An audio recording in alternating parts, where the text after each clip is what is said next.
Qui siamo al COP ONE di Crespano del Grappa, dove stiamo visitando le parcelle destinate alla produzione di semente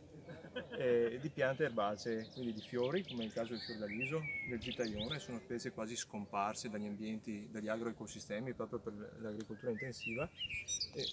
come si vede sono stracarichi di api, quindi sono un supporto straordinario agli impollinatori e alle api in particolare. E poi in generale, in tutti i ripiani che si vedono, sono coltivate specie che sono destinate proprio all'incremento delle fioriture negli ambienti campestri e anche nelle sistemazioni idrauliche forestali. Cercheremo di trovare uno spazio per alcune graminacee che servono per i consolidamenti.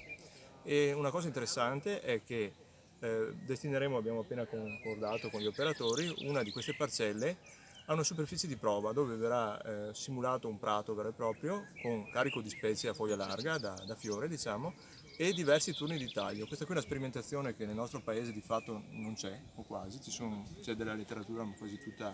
anglosassone, per cui dovremo testare non solo produrre le specie ma anche testare gli effetti del taglio e quindi della gestione sulle fioriture. Sarà una roba interessante perché è un test che non è stato fatto qui diciamo nel nostro clima in maniera così deliberata e pianificata e darà dei risultati anche indicazioni interessanti per i piani di sviluppo rurale, per chi gestisce le fasce verdi ad esempio lungo le autostrade e queste cose qua.